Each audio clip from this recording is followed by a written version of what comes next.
Welcome to the Web Piano Teacher Podcast. Gather together and relax with us as we perform your favorite songs, discuss what makes them great, and how to make it work on piano. If you'd like to learn, play, and share this song like Shawn does using his revolutionary whiteboard technique, visit webpianoteacher.com and try out the free membership level. Please don't forget to comment, like, share, and subscribe.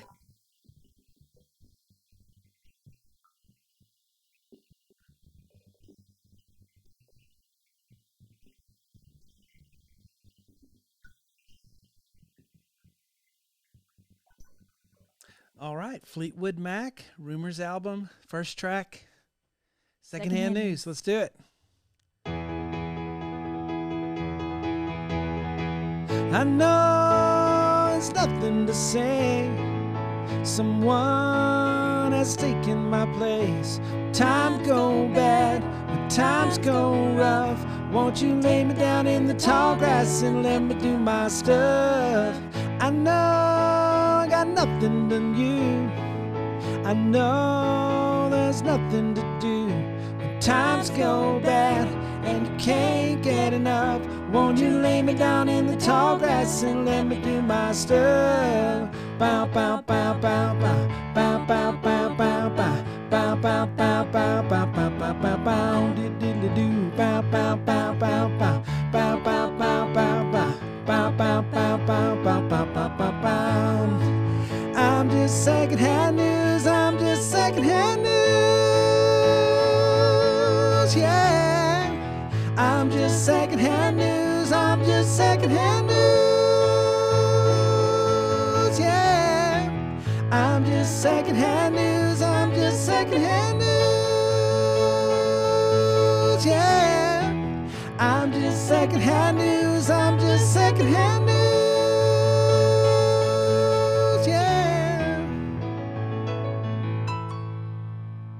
Wow, I made it through that high part at the end. All right. Well, here we are. Here we are. It's our first podcast in the new set. In the new set. Welcome to the 70s, everybody.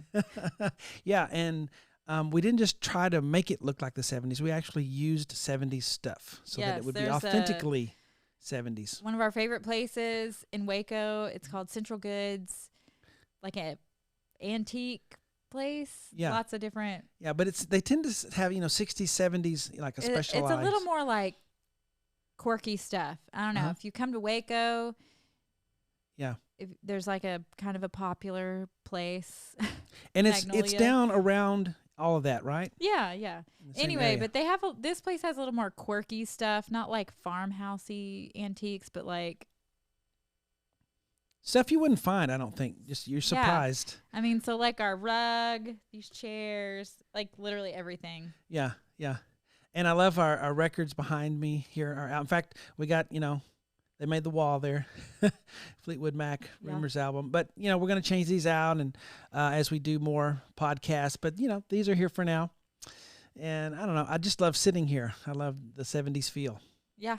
So, all right. So we're doing Rumors. And, I guess the music specialize in that part, but you do all the research and all the cool reading. So oh yeah, I love all the gossip but about you the like band. it. I do. I love it. Love that stuff. See, I can't sit still long enough to do that. So it's good that you can. Well, in preparation, so we wanted to do the Fleetwood Mac Rumors album just because we love it. Huge fans of the album. So I kind of formulate some questions like, what do I want to know about this album? Like, why? And for me, this one was like, how has this album from track 1 to track 11 holds my interest the entire time? I may slightly have one song that I like more than another, but in general, I like every single song. I like how they go in order. So I wanted to read a book from the perspective of the production of the actual putting it together. I mean, I care a little bit about the band and the people and their relationships and the drama, but mostly I was just really interested in how this album came together, like how Yeah. they actually laid down these tracks, how their process Yeah. with how they did it. That was exciting to me. What was your feeling when you first heard this album? What was your as you listened to it? I know you probably heard individual songs, but when you finally listened to the whole album, what was your feeling about it? I don't know. It was a long time ago. I'll tell you, for me, I kind of had heard some songs because you get, if you listen to the radio at all, you've heard the songs that are on this album. Right. I thought it was a greatest hits album because I heard all these songs. I thought, oh, certainly that's an essential album or something. Because I got into rock music late. I'm a classical nerd pianist. Early in life, and started to get into rock later, doing the lessons on YouTube and everything. And when I first heard this album, I thought it was the greatest hits because every song rocks. I mean, that is true, because I could see when you started doing the lessons, you did song by song, and you didn't necessarily like categorize it as an album together. Right. That's right. So to me, it's an outstanding album. I love listening. Greatest hits albums are great, but I like hearing the album as everyone would hear it when it first came out, because it puts you, it has a certain mood, a certain feel, a certain personality that you don't get if you listen to a greatest hits album, Yeah, I like the nostalgia of like, this is how somebody experienced it when it first came out. I love that. So what year did it come out? 77. Perfect. The same year as the little thing behind you that we got. Might have come out in 76. I can't remember, but it won the best, like the Grammy for the album of the year in 77. 77. Yes. Cool. I also like listening to a full album because I feel like it gives you a better picture of who the band was artistically, emotionally, like just what they were doing as a whole. Mm-hmm. That's why I like a whole album. Plus, I'm a nerd too when it comes to like history, and I consider this history. Oh, sure. So I need like a chronological order. I need to know like track 1, track 2, like where it is in order. I need to know what album, what year the album. Like I just need all of that information. To me, tells the complete story. Yeah. So I do want to like give a little background on this album. Okay. Just a few quick stats, because this album is awesome musically, but it broke tons of records. I mean, it's just like the industry of music. Yeah. Is pretty amazing. Okay. So up to basically now, it's sold over 40 million copies of this album, which I think is significant, because now you get song by song. Mm-hmm. 10 out of the 11 tracks were all hits, like on the charts. I didn't know that. 10 were hits. It is a greatest hits album. Yeah. It took 12 months to cut the album. Okay. Now, they were writing the songs as they did it, right? Yes. I didn't know that till this morning. So. Yes, they were writing the songs as they were cutting the songs. Well, they were rolling the dice. Yeah. They recorded it over 7 different studios, which I thought was kind of cool. Mm-hmm. So like bouncing around, and I feel like what's interesting, and I don't really know how they do it now. Okay. I really don't. But in the 70s, they would be touring, promoting the previous album while they were recording this album. So Fleetwood Mac's self-titled album had come out the year before. They were in the process of touring and promoting that album while they were recording Rumors. The recording companies must have had them do that, because I think you said Elton John had to do the same thing for years. I do feel like they gave them more time to record too. Okay. Than they maybe do now. I'm not Was really it an sure. album a year or something, or what? Did it used to be an album a year? They wanted an album every year. I think so. I'm not. Okay. I don't know. It cost them about $1 million to make the album. Back then, it was $1 million. Yes. $1 million. $1 million. Oh my gosh. Well, you had everybody. I mean, think of the amount of actual people it took to like plug stuff in and roll stuff out over the course of a year. Okay. Yeah. I thought this was funny too. So he said the emotional cost though was even greater, because coming into recording Rumors, you had. Okay, I'm gonna get all the names right. Christine. And I cannot ever. I Christine feel and her husband. so bad. What's husband? Mr. McVeigh. John McVie. They were married, but were getting a divorce. Here it is. John and Christine were beginning to break up. Stevie and Lindsay had just broken up. And Mick, the drummer, his wife was in the process of leaving him for his best friend. Oh my gosh. In England. Yeah. So plenty of drama there. Lots of drama. And they said that this album was kind of like the perfect mix of like grief and love and excitement and like I am not one that has an emotional response and like has an outward expression of it. Yeah. Well, I will tell you, when musicians tend to write their best stuff when they're very emotionally high or low. That's when it's the writing and the song is a way to deal with stuff, to way to get stuff out. And I can see how that contributed to this great album, So if people out there are as nerdy as I am, I read, it's called Making Rumors, The Inside Story of the Classic Fleetwood Mac Album by Ken Calais, who was the producer. And then when he opened, I thought this was such a good quote since this is track number 1. This is a story of a perfect album made out of the flaws of the human spirit, sometimes through agonizing determination, love, lust, and a force of will that made failure unthinkable. Wow. But when I hear about, as we tell the story of each song, determination, yes, because I would give up. Yeah. So, for instance, on this, I mean, you would give up if you were the producer, or you were if I was in the band or in the room, I'd be like, I cannot work this way because they laid down secondhand news. They took 46 takes. Oh gosh, I don't know if I've ever done. It was recorded in 46 takes. My brain can't even if I can't do it in 3. Was it the same? Was it in a row or day after day? I mean, they would work intensely, like a whole entire day on one single song. Yeah. I would lose my mind. You've worked with me. Yeah. You know. You like it to be perfect. If it's not done in 3 times, we're moving on. Yeah.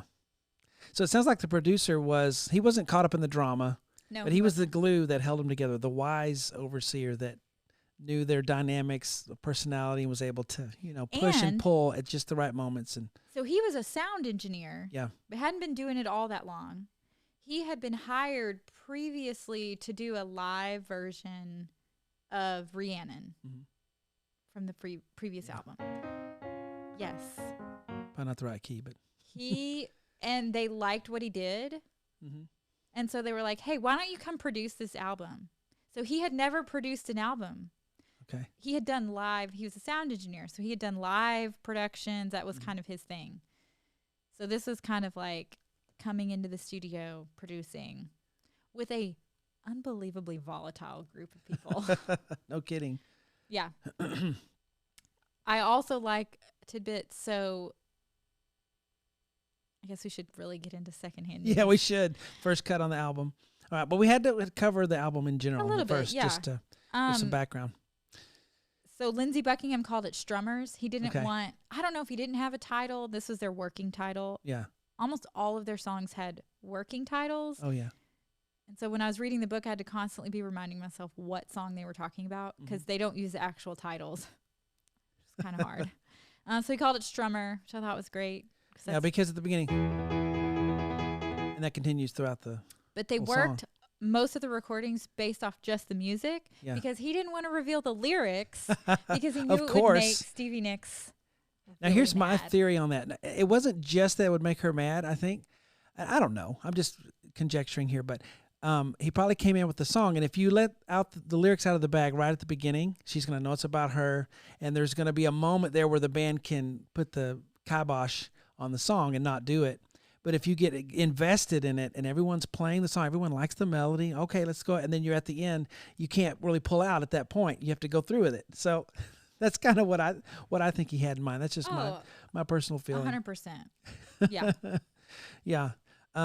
So just talking about Lindsay, to me, I mean, all of them were great musicians. All of them, some more than others, but Lindsay is just amazing to me. Because as I get into this song and listen to it, and not just this one, the others, there are a zillion guitar parts, and they all fit together exactly. And you don't really hear this if you're just listening to it, in the background. But if you put on headphones, you listen. There is intricate guitar parts all the way through, and they're all different, and they all have, a different role to play, and they all work together. And not one steps on the foot of the other. Yeah. And I'll tell you, from someone who did a lot of sequencing and putting together of parts in my time when I was younger, it's hard to do that. If you layer a lot of stuff, it isn't like you just keep throwing stuff on the wall till it all works. Because the more parts you have, the more hard it is to make it work and not make it confusing. Right. Because you can add too much and then it's just a wall of mess. But to have all these guitar parts and have them all work together and them to be so underlying that you don't really hear them unless you're intently listening. But though it's adding to it, though you don't realize it, that's genius. There. It's like there's a bunch of different parts, but there's still room to like breathe around each and every one of them. Yeah.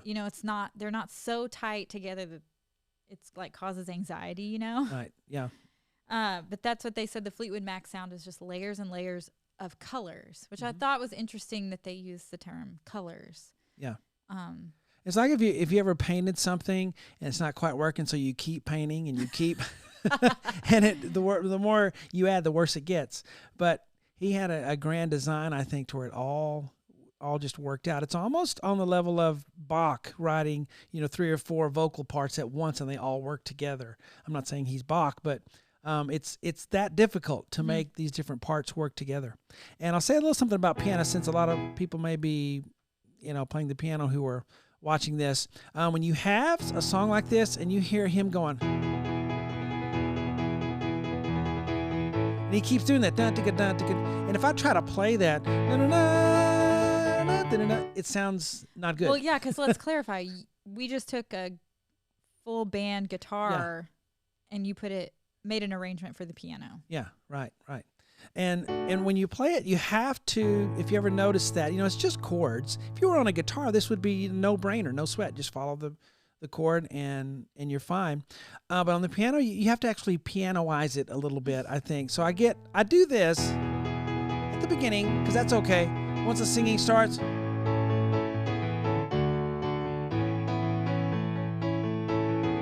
so I kind of follow the rhythm of the vocals.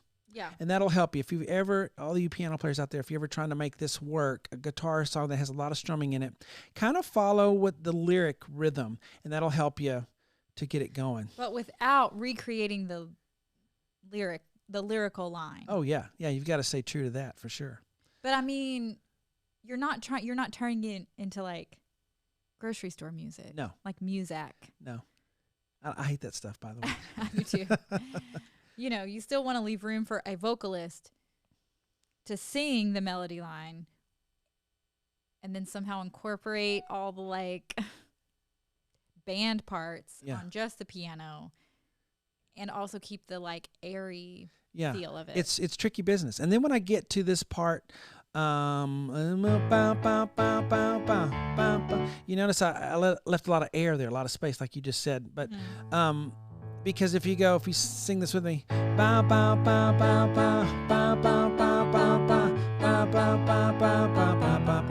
works. It's okay. But if I go,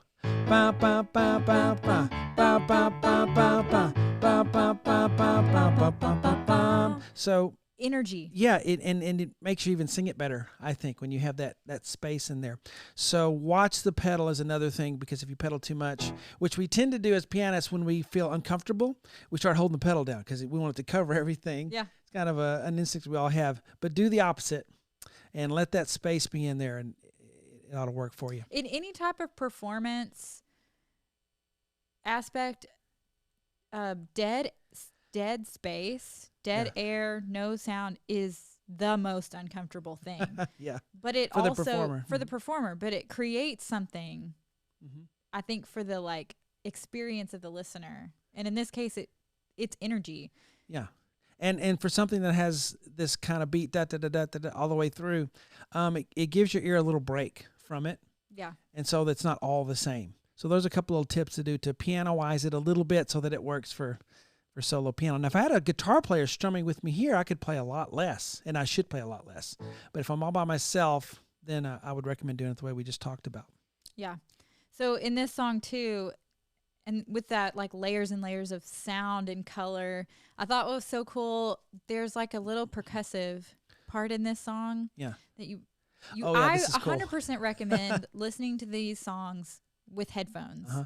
Like with high quality headphones. With high quality headphones, and actually like sitting and intently listening, because you will find so much in these songs that you have never heard before. I'm listening to this album for the 150th time over the last, I don't even know how many months we've been working on this. I still hear something new or something exciting, or I'll hear something that I've heard before, but now I hear it in relation to something else. And it's just exciting what they accomplished. But in this case, there's like a little percussive roll, and you'll hear it throughout the whole song. And you're like, what is that? Well, they reversed the drumsticks.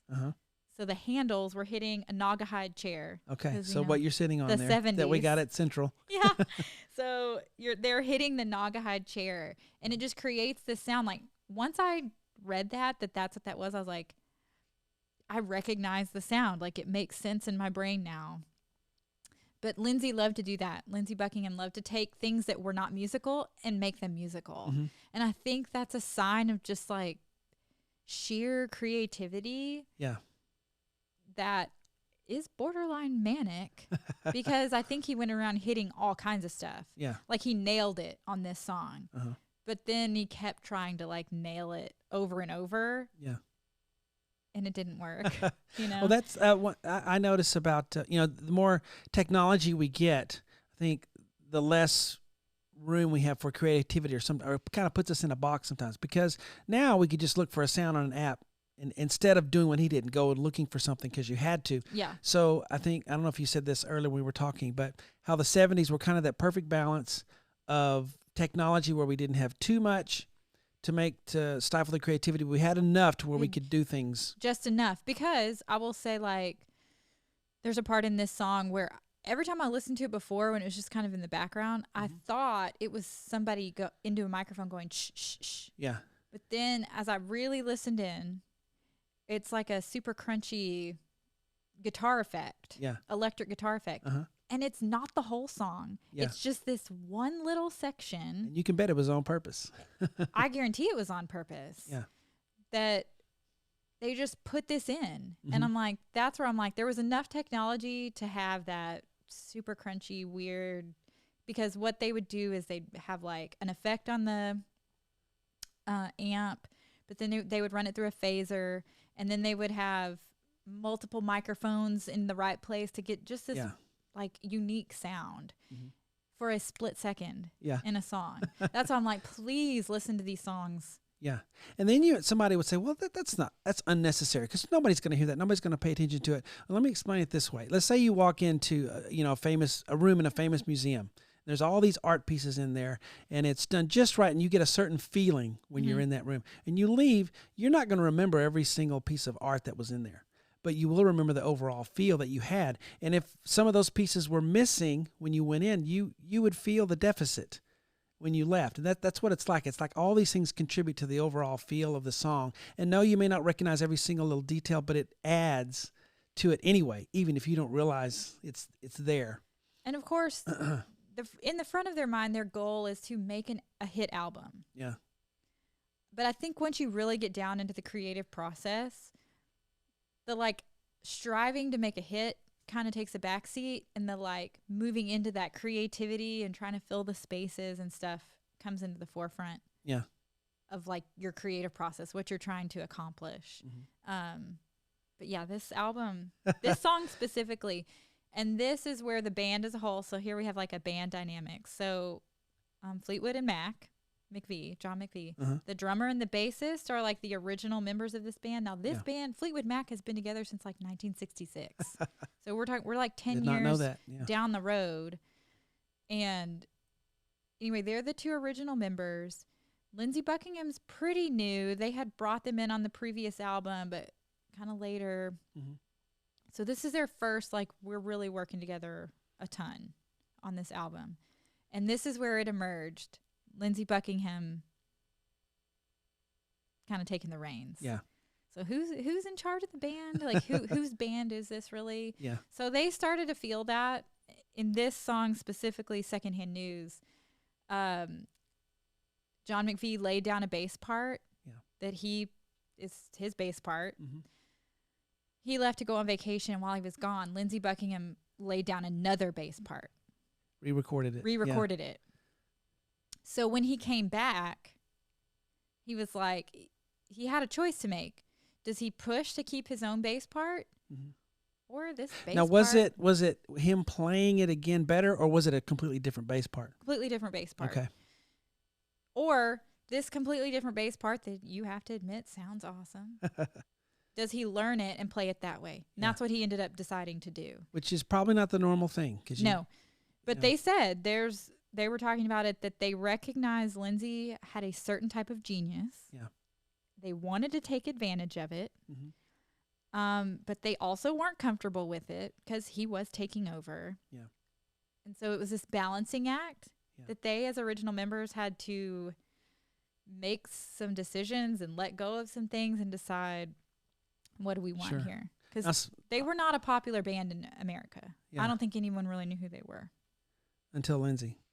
But I will say something about him and his talent. It's unbelievable. I mean, the guy can sing, and a lot of times people are just, thanking God for that one thing. Yeah. But he could not only sing, he could play guitar extremely well. He was not only a rhythm player, he could do solo stuff. He could write guitar parts. He could write multiple guitar parts and have them all work together. That's another talent besides the singing that, you'd be thanking God just for one, but he's got both of them, and he's also able to perform live, and in his songwriting. I mean, to songwrite, all you need is some chords and to be able to sing. Mm-hmm. And a lot of people are good at that one skill, but he's good at all of these things at the same time. And it's really, got to take my hat off to him or give him a hand clap for just the genius in what he did. Also, the song, because we kind of mentioned this, he didn't reveal the lyrics until right before they were ready to record it. Yeah.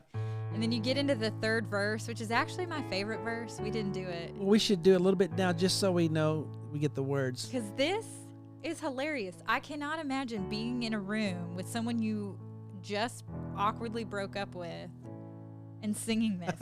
And the other person have to sing harmony with you. Yeah, she's got to sing with it. That's the ultimate... Get you back. I guess. Okay, you want to do the third verse? Yeah. 2, 3, 4.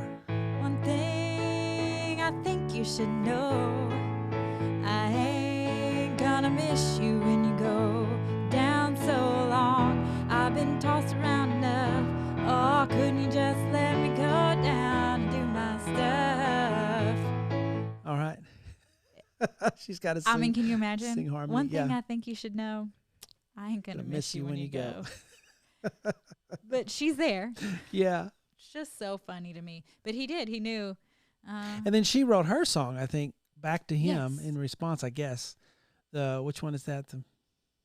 Dreams. Yeah, which we're going to do. We'll talk eventually. That, and isn't that's the second one on the album. Okay, awesome. To go right into it. Anyway, let's run it one last time. Okay, all right. And before we do, I teach how to play this on my website, webpianoteacher.com. So if you are wanting some piano lessons, or you already play, or I use a different style of teaching. I use letters instead of written music notation. I talk about chords a lot. So that sight reading music is not a roadblock to you. And I just kind of, show you how to play out. I went through the whole thing, and the lessons are on webpianoteacher.com, along with thousands of other lessons that I've made over the past 15 years now.